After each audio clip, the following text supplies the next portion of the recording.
अस्सलाम वालेकुम dear students, उम्मीद है आप सब बिल्कुल खैरियत से होंगे।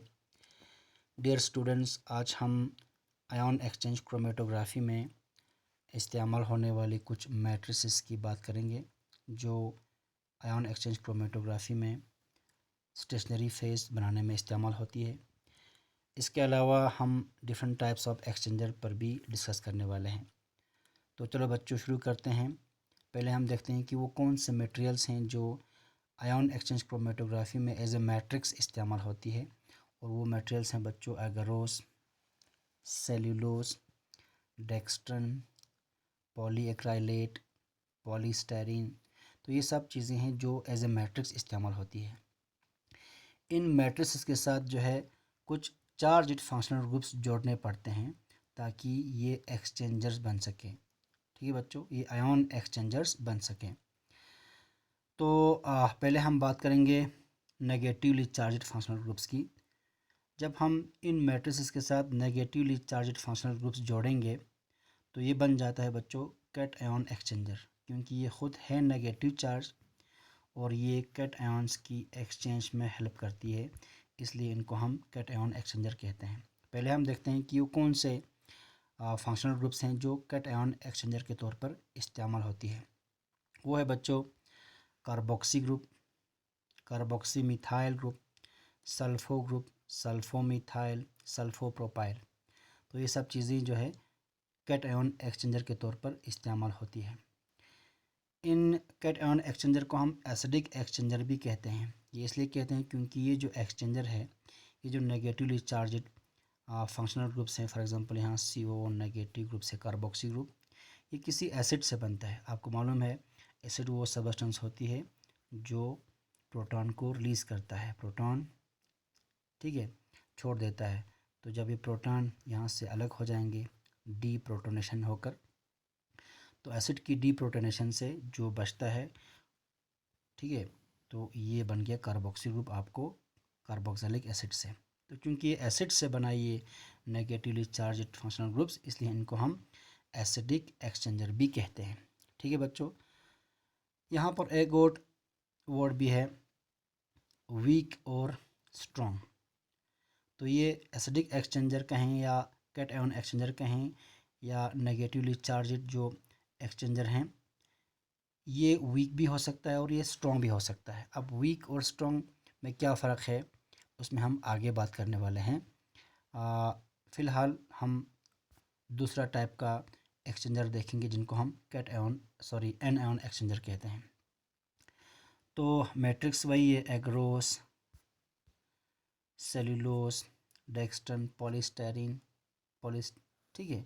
तो इन्हीं मैट्रिसेस के साथ अलग अलग मैट्रिक्स के साथ अलग अलग फंक्शनल ग्रुप जोड़कर एक्सचेंजर बनाते हैं, लेकिन इस बार हम पॉजिटिवली चार्जड फंक्शनल ग्रुप्स जोड़ेंगे मैट्रिक्स के साथ। अगर मैट्रिक्स के साथ पॉजिटिवली चार्जड फंक्शनल ग्रुप्स जोड़ेंगे तो ये बन जाती है एन आयन एक्सचेंजर। क्यों? क्योंकि ये ख़ुद पॉजिटिव चार्ज है और ये नेगेटिवली चार्जड एन आयन्स को एक्सचेंज करने में हेल्प करता है, इसलिए इनको हम एन आयन एक्सचेंजर कहते हैं। ठीक है बच्चों, तो एन आयन एक्सचेंजर्स होता है पॉजिटिव चार्ज, ये आपको याद रखना है। तो कौन से फंक्शनल ग्रुप्स हैं जो यहाँ एन आयन एक्सचेंजर के तौर पर इस्तेमाल होती है? वो है बच्चों यहाँ amino ethyl, amino ethyl, di ethyl, amino ethyl. ये सेलुलोज के साथ कोवलेंटली जोड़ेंगे तो बन जाती है DEAE cellulose, di ethyl amino ethyl cellulose. ये कॉमन एक मैट्रिक्स है जो इस्तेमाल होता है आयन एक्सचेंज क्रोमेटोग्राफी के दौरान। अच्छा, ट्राई मिथाइल अमाइनो मिथाइल, ये सेलुलोज के साथ जोड़ सकता है। फिर है try ethyl amino ethyl, dextran के साथ ये कोवलेंटली जोड़ सकता है। उसी तरह से di methyl 2 hydroxy ethyl amino methyl, ये पॉलीस्टायरीन के साथ जोड़ सकता है। उसी तरह से di ethyl 2 hydroxy propyl amino ethyl. तो ये सब जो है पॉजिटिवली चार्जड फंक्शनल ग्रुप्स हैं जो एन आयन एक्सचेंजर के तौर पर इस्तेमाल होती है, एन आयन्स की एक्सचेंज में हेल्प करती है। जैसे हमने कैट आयन एक्सचेंजर को एसिडिक एक्सचेंजर कहा, उसी तरह से यहाँ पर एन आयन एक्सचेंजर को हम बेसिक एक्सचेंजर भी कहते हैं। बिल्कुल सेम प्रिंसिपल है। क्यों? क्योंकि ये जो एक्सचेंजर है, जो positively charged anion exchanger है, ये बनते हैं बेस से। किससे? एक बेस से बनते हैं। आपको पता है बेस जो है प्रोटॉन एक्सेप्ट करती है। तो फॉर एग्जांपल इसी का एग्जांपल लेंगे, यहाँ अमाइनो इथाइल है CH2 NH2। पहले इस हालत में था, जब इसने एक प्रोटॉन एक्सेप्ट किया, तो प्रोटॉन एक्सेप्ट करना किसका काम है? बेस का। तो तभी बन गया ये amino ethyl CH2 NH3 positive. ठीक है बच्चों, तो एक positively charged anion exchanger बन गया। किससे बन गया? एक बेस से बन गया। बेस का काम है प्रोटॉन एक्सेप्ट करना है, इसलिए इनको हम बेसिक एक्सचेंजर भी कहते हैं। अब जिस तरह से एसिडिक एक्सचेंजर स्ट्रॉन्ग और वीक हो सकता है, उस तरह से ये बेसिक एक्सचेंजर या एन आयन एक्सचेंजर भी वीक या स्ट्रॉन्ग हो सकता है। अब हम देखेंगे बच्चों कि ये वीक और स्ट्रॉन्ग एक्सचेंजर में क्या फ़र्क है।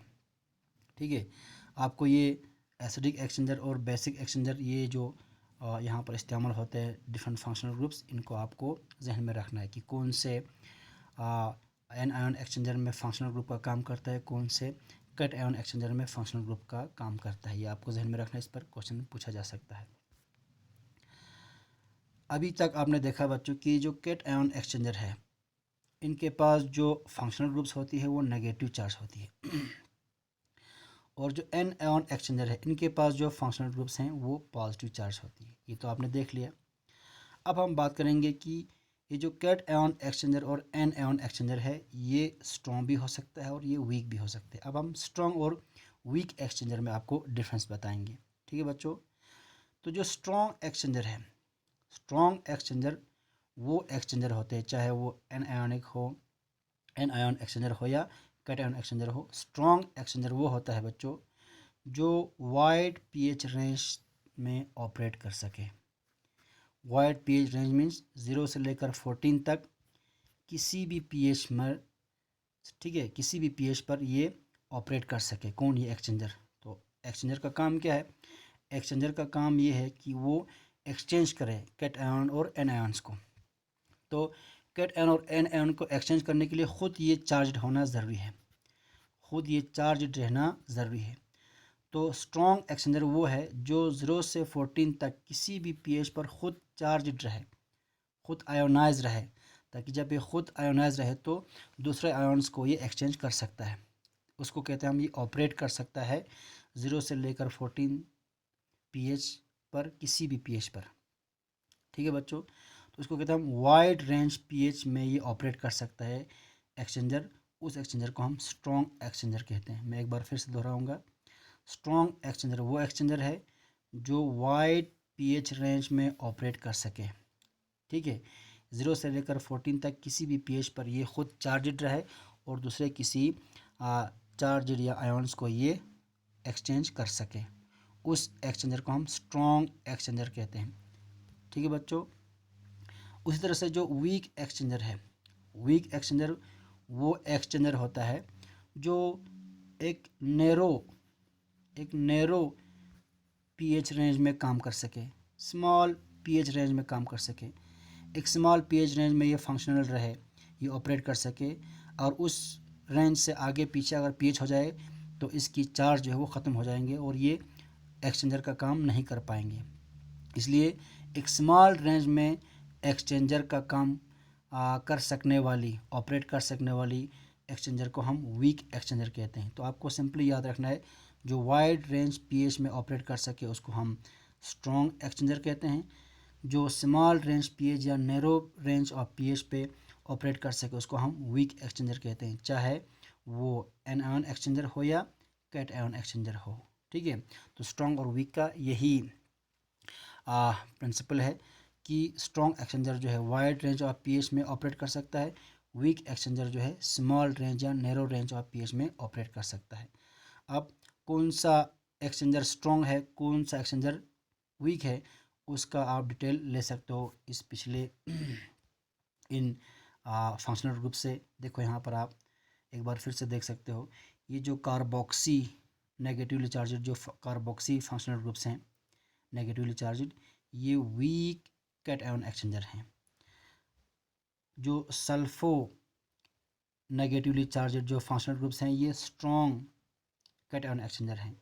मतलब स्ट्रॉन्ग का मतलब ये है कि ये जो चार्जड फंक्शनल ग्रुप्स हैं, ये चार्जड रहता है वाइड पीएच रेंज पर, 0 से लेकर 14 पीएच, किसी भी पीएच पर ये इसी तरह से नेगेटिवली चार्जड रहता है।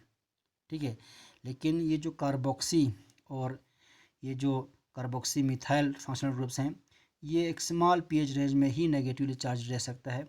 उस पीएच रेंज से आगे पीछे हो जाएंगे तो इनकी चार्ज जो है वो ख़त्म हो जाती है। ठीक है, तो ये स्मॉल पीएच रेंज में, नैरो पीएच रेंज में ये ऑपरेट कर सकता है, इसलिए हम इनको वीक एक्सचेंजर कहते हैं। ये जो है वाइड पीएच रेंज में ऑपरेट कर सकता है, इसलिए इनको हम स्ट्रॉन्ग एक्सचेंजर कहते हैं। क्योंकि ये नेगेटिवली चार्ज है तो ये कैटआयन एक्सचेंजर है। ठीक है बच्चों, उसी तरह से स्ट्रॉन्ग और वीक एक्सचेंजर आपको एनायन एक्सचेंजर्स में भी देखने को मिलता है। ये जो अमाइनो इथाइल है, di ethyl amino ethyl DEAE, ये दोनों वीक एनायन एक्सचेंजर है।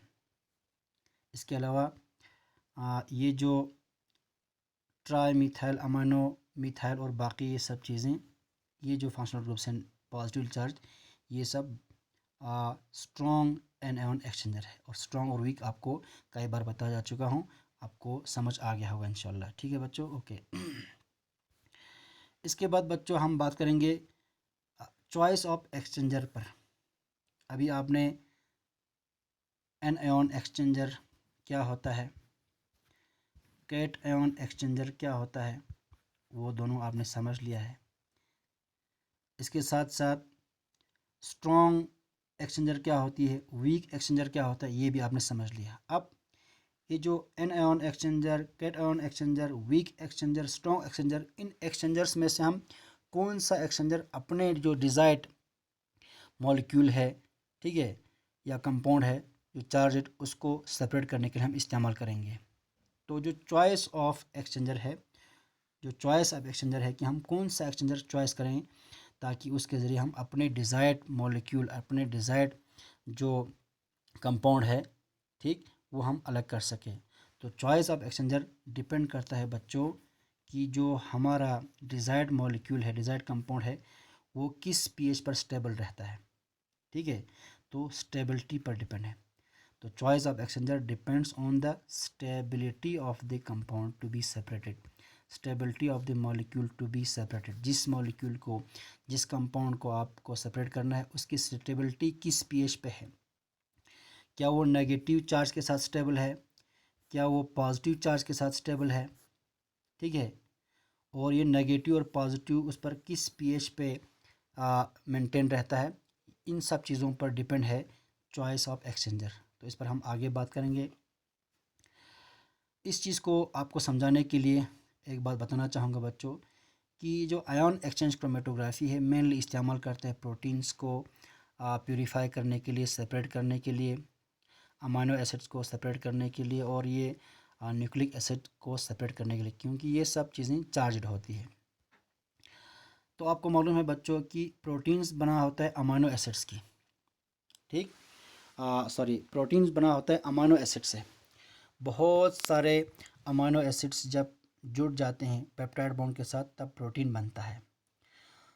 तो अमाइनो एसिड नेगेटिवली चार्ज भी हो सकता है, पॉजिटिवली चार्ज भी हो सकता है। तो एक प्रोटीन में पॉजिटिव चार्ज अमाइनो एसिड भी हो सकता है, नेगेटिवली चार्ज अमाइनो एसिड्स भी हो सकता है।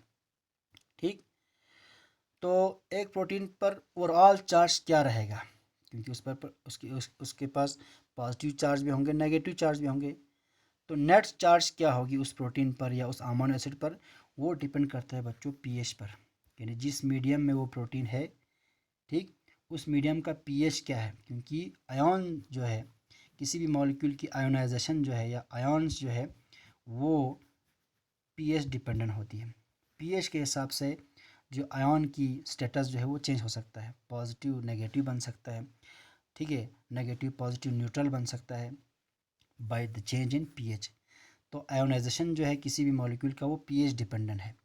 ठीक है बच्चों, तो एक हल्का सा आपको एग्जांपल के ज़रिए मैं समझाना चाहूँगा। ये एक अमाइनो एसिड है, ये एक अमाइनो एसिड है। इस अमाइनो एसिड पर नेगेटिव चार्ज भी है, पॉजिटिव चार्ज भी है। ठीक है, एक नेगेटिव एक पॉजिटिव चार्ज है, तो इक्वल अमाउंट में ये चार्ज है।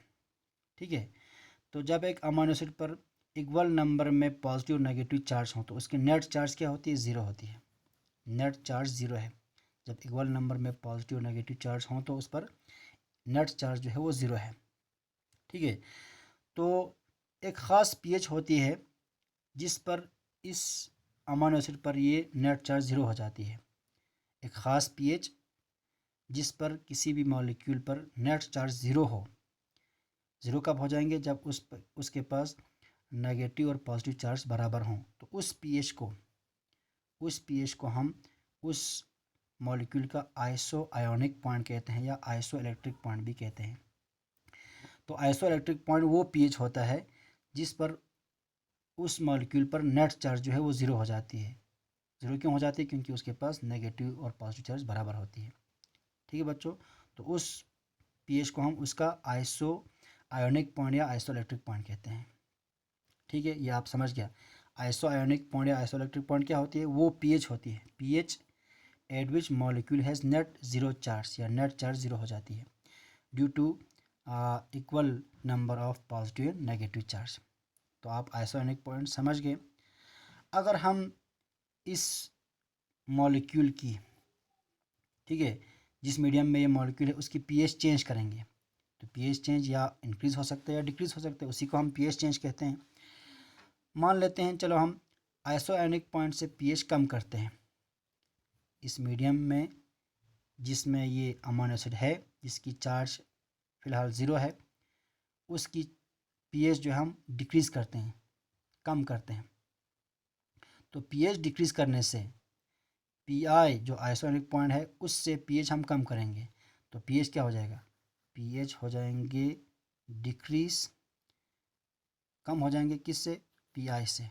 तो जब पीआई से पीएच कम हो जाएंगे, पीएच डिक्रीज़ हो जाएंगे, तो जब भी पीएच डिक्रीज़ होता है बच्चों उस वक़्त प्रोटॉन की कंसंट्रेशन बढ़ता है, क्योंकि आपको पता है pH is equal to negative log of proton concentration. तो जब भी पीएच इंक्रीज़ होता है प्रोटॉन कम हो जाती है। जो ही पीएच डिक्रीज़ होता है, पीएच डिक्रीज़ होता है तो प्रोटॉन की कंसंट्रेशन बढ़ जाती है। तो जैसे हम यहाँ पर पीएच कम करेंगे, आइसोएनिक पॉइंट से पीएच कम करेंगे तो क्या होगी? प्रोटॉन की कंसंट्रेशन बढ़ जाएगी और ये प्रोटॉन जो है ऐड हो जाती है इस अमाइनो ग्रुप पर। इस अमाइनो ग्रुप पर प्रोटॉन जो है ऐड हो जाती है, हम कहते हैं प्रोटोनेशन। अमाइनो एसिड की प्रोटोनेशन हो जाती है, प्रोटॉन ऐड हो जाती है। तो इस प्रोटॉन की ऐड होने की वजह से इस अमाइनो एसिड पर पॉजिटिव चार्ज आ जाती है, नेट पॉजिटिव चार्ज आ जाती है, ये जो नेट पॉजिटिव चार्ज आ जाती है। तो जब किसी अमाइनो एसिड की, उसी तरह से प्रोटीन की भी, कोई ऐसा प्रोटीन हो जिसकी चार्ज नेट चार्ज ज़ीरो हो तो उस पीएच को जिस पर एक प्रोटीन पर नेट चार्ज ज़ीरो हो उसको हम उस प्रोटीन का आइसो आयोनिक पॉइंट कह सकते हैं। तो आइसो आयोनिक पॉइंट एक अमाइनो एसिड का भी हो सकता है, एक प्रोटीन का भी हो सकता है। यानी आइसो आयोनिक पॉइंट है, वो पीएच है जिस पर किसी अमाइनो एसिड पर या किसी प्रोटीन पर नेट चार्ज ज़ीरो हो। लेकिन जैसे ही हम पीएच को डिक्रीज़ करते हैं, कम करते हैं आइसो आयोनिक पॉइंट से नीचे, below the iso ionic point जब हम पीएच को लाते हैं, इसका मतलब पीएच डिक्रीज़ करते हैं, तो प्रोटॉन ज़्यादा जमा होने की वजह से उस अमाइनो एसिड पर या उस प्रोटीन पर नेट पॉजिटिव चार्ज चढ़ जाती है। उसी तरह से अगर हम पीएच इंक्रीज़ करेंगे, आइसोएनिक पॉइंट से पीएच इंक्रीज़ करेंगे, अबव द आइसोएनिक पॉइंट पीएच को ले जाएंगे, तो पीएच इंक्रीज़ करने से प्रोटॉन कम हो जाती है। जब प्रोटॉन कम हो जाएंगे तो ये जो कार्बोक्सिलिक एसिड ग्रुप है अमाइनो एसिड का या प्रोटीन में जो अमाइनो एसिड है उनसे ये प्रोटॉन जो है ये रिमूव हो जाती है, इसको कहते हैं हम डी प्रोटोनेशन। तो डी प्रोटोनेशन अगर हो जाती है अमाइनो एसिड की तो उस पर नेगेटिव चार्ज चढ़ जाती है, CO नेगेटिव, इसकी वजह से इस पर नेगेटिव चार्ज आती है। अक्सर प्रोटीन जो है वो स्टेबल होती है अपनी पीआई से या एक पीएच यूनिट नीचे या एक पीएच यूनिट ऊपर, अपने पीआई से एक पीएच यूनिट ऊपर या एक पीएच यूनिट नीचे। मिसाल के तौर पर अगर हम एक प्रोटीन लेंगे, उसका पीआई होगा मिसाल 7, तो 7 से लेकर 8 तक वो स्टेबल होता है, या 7 से 6 के बीच में वो स्टेबल होती है, यानी एक पीएच यूनिट नीचे एक पीएच यूनिट ऊपर, किससे? पीआई से। तो कहीं कहीं तो एक के अलावा बोलते हैं कि ये 1.5 पीएच ऊपर या 1.5 पीएच नीचे, इस रेंज में ये प्रोटीन स्टेबल होती है। तो अक्सर कहते हैं, अक्सर प्रोटीन अपनी पीआई से 1 या 1.5 पीएच यूनिट ऊपर या 1 या 1.5 पीएच यूनिट नीचे, इस पीएच रेंज में वो स्टेबल रहता है। ठीक है बच्चों, ओके। अगर कोई प्रोटीन ऐसा हो जो अपनी पीआई से 1 पीएच यूनिट नीचे स्टेबल रहे, पीआई से 1 पीएच यूनिट नीचे स्टेबल रहे, तो उस वक्त उसकी चार्ज क्या होगी? उसकी चार्ज पॉजिटिव होगी। इसका मतलब वो पॉजिटिव चार्ज के साथ स्टेबल है। तो अगर एक प्रोटीन पॉजिटिव चार्ज के साथ स्टेबल है, तो उस वक्त इस प्रोटीन को अलग करने के लिए हम कौन सा एक्सचेंजर यूज़ करेंगे? ठीक, ऑब्वियसली आप एक कैट आयन एक्सचेंजर यूज़ करेंगे, क्योंकि ये जो मॉलिक्यूल जिसको आपको अलग करना है ये कैट आयन है, पॉजिटिव चार्ज है। तो पॉजिटिव चार्ज सब्सटेंस को अलग करने के लिए आप कैट आयन एक्सचेंजर यूज़ करेंगे। उसी तरह से एक प्रोटीन ऐसा हो फॉर एग्जांपल जो स्टेबल है अबव इट इज़ आइसोआयोनिक पॉइंट, अपने आइसोआयोनिक पॉइंट से ऊपर जो है वो स्टेबल है, तो उस वक्त उसकी चार्ज नेगेटिव होंगे। तो जब प्रोटीन नेगेटिव होंगे, अमीनो एसिड नेगेटिव होंगे या वो मॉलिक्यूल नेगेटिव होंगे, तो उसको सेपरेट करने के लिए आप एक एन आयन एक्सचेंजर यूज़ करेंगे। ठीक है, तो ये कैट आयन एक्सचेंजर यूज़ करेंगे या एन आयन एक्सचेंजर यूज़ करेंगे, ये डिपेंड करता है कि आपका मॉलिक्यूल किस पीएच में स्टेबल है। ये अबव पीआई स्टेबल है या बिलो पीआई स्टेबल है। बिलो पीआई स्टेबल है तो वो नेगेटिव होंगे खुद प्रोटीन या मॉलिक्यूल, उसको अलग करने के लिए आप एक एन आयन एक्सचेंजर, ये पॉजिटिव होंगे सॉरी, बिलो आइसोनिक पॉइंट वो पॉजिटिव होंगे, तो पॉजिटिव होंगे तो उस प्रोटीन को अलग करने के लिए एक कैट आयन एक्सचेंजर आप यूज़ करोगे। अगर वो प्रोटीन स्टेबल है अबव पीआई, तो उस पर नेगेटिव चार्ज होंगे, तो नेगेटिव चार्ज वाले उस प्रोटीन को अलग करने के लिए आप एक एन आयन एक्सचेंजर यूज़ करोगे। ठीक है ना, तो ये एक्सचेंजर कौन सा यूज़ करेंगे ये डिपेंड करता है कि किस पीएच रेंज में ये स्टेबल है। अब स्ट्रॉन्ग और वीक एक्सचेंजर की जो चूज़ करना है आपको, वो भी डिपेंड करता है कि आपकी जो मॉलिक्यूल है या प्रोटीन है वो किस पीएच रेंज में स्टेबल है। अगर वो वाइड पीएच रेंज में स्टेबल है, 0 से लेकर 14 पीएच किसी पर भी वो स्टेबल हो, ठीक, तो उस वक्त आप स्ट्रॉन्ग एक्सचेंजर यूज़ करोगे।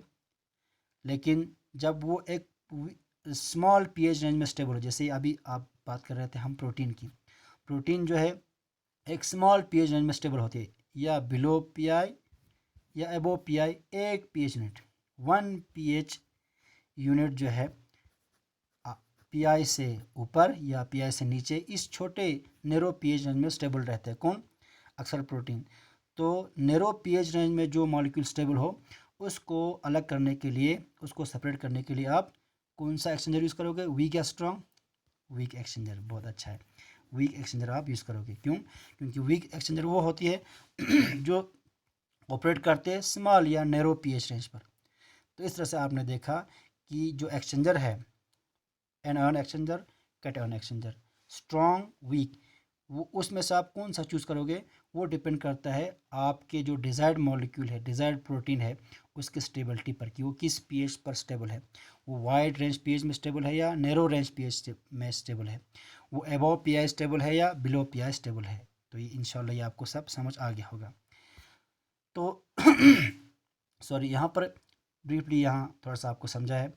अगर पीएच पीआई के बराबर हो, याद रखना बच्चों, अगर पीएच पीआई के बराबर हो, नेट चार्ज 0 होती है। ठीक है, ना वो पॉजिटिव होता है ना नेगेटिव होती है। अगर पीएच पीआई से कम हो, if pH is below pi, उस वक्त उस मॉलिक्यूल पर पॉजिटिव चार्ज चढ़ जाती है। अगर पीएच पीआई से ज़्यादा हो, उस वक्त उस मॉलिक्यूल पर नेगेटिव चार्ज चढ़ जाती है। यही जो आपको समझा रहा था। जो अक्सर प्रोटीन है, यहाँ देखो बच्चों, 0.5 से 1.5 पीएच यूनिट बिलो पीआई या एबो पीआई, इस रेंज में अक्सर प्रोटीन कहते हैं स्टेबल रहता है। ठीक है। तो किस रेंज में स्टेबल रहता है उस हिसाब से आप एक्सचेंजर यूज़ कर सकते हो। एबो P I negative charge, below P I positive charge, ये चीज़ें आपको जहन में रखना है। ठीक है बच्चों, ओके। तो यही चीज़ें आपको यहाँ लिख कर भी रखा है, आप इसकी स्क्रीनशॉट लेकर इसको पढ़ कर भी समझ सकते हो, क्योंकि एक्सप्लेन कर किया जा चुका है तो मैं इसको दोबारा से नहीं पढ़ूँगा, ये भी आप, ठीक है। अब है चॉइस ऑफ बफर पर। तो आयन एक्सचेंज क्रोमेटोग्राफी में हम जो अपना एनालाइट है, अपनी जो कंपोनेंट है मिक्सचर से अलग करने के लिए, जो हमारा आयोनिक कंपोनेंट है, चार्ज कंपोनेंट है, उसको अलग करने के लिए हम सॉल्वेंट भी इस्तेमाल करते हैं। वो सॉल्वेंट मेनली बफर होती है। तो बफर का चॉइस भी काफ़ी क्रिटिकल होती है। ठीक है, यानी हम कौन सा बफर यूज़ करेंगे। बफर पॉजिटिव चार्ज भी हो सकता है, बफर नेगेटिव चार्ज भी हो सकते हैं। क्या हम पॉजिटिव बफर यूज़ करेंगे या नेगेटिव बफर यूज़ करेंगे, ये भी अपने जो डिज़ायर्ड मॉलिक्यूल है जिसको आप अलग करना चाहते हो उसके स्टेबिलिटी पर डिपेंड है। क्या वो पॉजिटिव बफर के साथ स्टेबल है या नेगेटिव बफर के साथ स्टेबल है। बच्चों आपको याद रखना है, जैसा एक्सचेंजर की चार्ज है वैसा ही चार्ज आपके बफर का भी होना चाहिए। और एक्सचेंजर पॉजिटिव चार्ज हैं तो बफर भी पॉजिटिव चार्ज का होना चाहिए। जैसे अगर एक्सचेंजर पॉजिटिव चार्ज हैं तो आप पॉजिटिव चार्ज बफर इस्तेमाल कर सकते हैं, जैसे ट्रेस पैराडीन पॉजिटिव चार्ज बफर होते हैं। सिमिलरली अगर आपका एक्सचेंजर नेगेटिव चार्ज है, ठीक है, तो आपका बफर भी नेगेटिवली चार्ज होने चाहिए। जैसे स्टेट, फॉस्फेट, सक्सेंट वगैरह नेगेटिवली चार्ज बफर है। ठीक है बच्चों, तो ये आपको याद रखना है, जैसा एक्सचेंजर का चार्ज वैसा ही आपका बफर का चार्ज होना चाहिए। ये आपको याद रखने में आसानी हो जाएगी। या आप इस तरह से भी याद रख सकते हो, एन आयन एक्सचेंजर का बफर, एन आयन एक्सचेंजर का बफर पॉजिटिव होनी चाहिए। उस तरह से कैट आयन एक्सचेंजर का बफर वो नेगेटिव होनी चाहिए। इस तरह से भी आप याद रख सकते हो।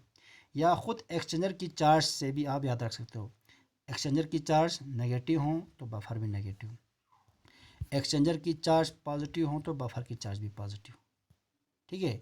या उस तरह से भी याद रख सकते हो आप, एन आयन एक्सचेंजर हो तो आपको पता है एन आयन एक्सचेंजर का जो एक्सचेंजर है उसकी चार्ज पॉजिटिव है, तो पॉजिटिव चार्ज के लिए आपको पॉजिटिव बफर यूज़ करने। एन आयन एक्सचेंजर की buffer positive, cation exchanger की चार्ज बफर जो है वो नेगेटिव होनी चाहिए। ऐसा ज़रूरी क्यों है। देखो बच्चों, अगर आपका एक्सचेंजर पॉजिटिव चार्ज, यहाँ हम लिखेंगे आपका एक्सचेंजर नेगेटिव चार्ज है, आपका एक्सचेंजर नेगेटिव है तो ये कैट आयन को एक्सचेंज करेगा, यानी मतलब पॉजिटिव चार्ज आयन्स को एक्सचेंज करेगा। लेकिन अगर आप बफर जो है वो भी आप पॉजिटिव इस्तेमाल करेंगे, ठीक है, नेगेटिव एक्सचेंजर के साथ आप पॉजिटिव बफर यूज़ करेंगे, तो पॉजिटिव बफर में जो आयन्स होंगे वो पॉजिटिव होंगे, तो वो आयन्स इंटरफेयर कर सकता है इस कैट आयन्स की एक्सचेंज में, हैम्पर कर सकता है, इसमें रिकॉर्ड डाल सकता है, क्योंकि दोनों चार्ज सेम है। ठीक है, तो ये बफर के आयन्स इस एक्सचेंजर के साथ कंबाइन होकर जो आपका डिज़ायर्ड मॉलिक्यूल है, डिज़ायर्ड आयन जो है, जो कैट आयन्स है, उसकी सेपरेशन में ये इंटरफेयर कर सकते हैं। इसलिए ज़रूरी है कि जैसा एक्सचेंजर की चार्ज है वैसा ही आप बफर इस्तेमाल करें। ठीक है, नेगेटिव एक्सचेंजर की नेगेटिव बफर, पॉजिटिव एक्सचेंजर की पॉजिटिव बफर। याद रहे यहाँ पर एक्सचेंजर का मतलब जो आपका फंक्शनल ग्रुप है उसकी चार्ज की मैं बात कर रहा हूँ। तो यही चीज़ आपको यहाँ लिख कर भी रखा है बच्चों कि the choice of the buffer which maintains the pH of the column is dictated by या determined by compound to be separated, कि आपको कौन सा कंपाउंड सेपरेट करना है, पॉजिटिव चार्ज वाला कंपाउंड सेपरेट करना है या नेगेटिव चार्ज वाले कंपाउंड सेपरेट करने हैं। या आपके टाइप ऑफ आयन एक्सचेंज क्या है, एन आयन एक्सचेंजर है या एन आयन एक्सचेंज कर रहा है या कैट आयन एक्सचेंज कर रहा है। ठीक है, अगर एन आयन एक्सचेंज कर रहा है तो एन आयन एक्सचेंज करेंगे तो जो आपका एक्सचेंजर होंगे वो पॉजिटिव चार्ज होंगे, इसलिए आपको कैट आयन बफर यूज़ करना है पॉजिटिव चार्ज वाले। तो रिवर्स जो है वो कैट आयन एक्सचेंज के लिए करना है आपको। कैट आयन एक्सचेंज में जो एक्सचेंजर होंगे उसकी चार्ज नेगेटिव होंगे, तो आपको नेगेटिव चार्ज बफर भी इस्तेमाल करना है। अगर ऐसा ना करेंगे तो क्या होगा, देखो, if anion exchange is carried out with anion buffer, anion exchange करने के लिए एन आयनिक बफर यूज़ करेंगे, यानी एन आयन एक्सचेंज का मतलब आपका एक्सचेंजर क्या होंगे, पॉजिटिव चार्ज, और आपका एन आयन बफर का मतलब है कि बफर में जो आयन्स होंगे वो भी नेगेटिव होंगे, वो नेगेटिव होंगे। ठीक है, तो जो मॉलिक्यूल आप सेपरेट करने जा रहे हैं वो भी नेगेटिव है। तो ये दो नेगेटिव, बफर का आयन्स भी नेगेटिव और जो मॉलिक्यूल आप सेपरेट करने जा रहे हैं वो भी नेगेटिव, तो इन दोनों में, ठीक है, इस पॉजिटिव एक्सचेंजर के साथ कंबाइन होने के लिए, ठीक है, एक तरह से कंपटीशन हो सकता है।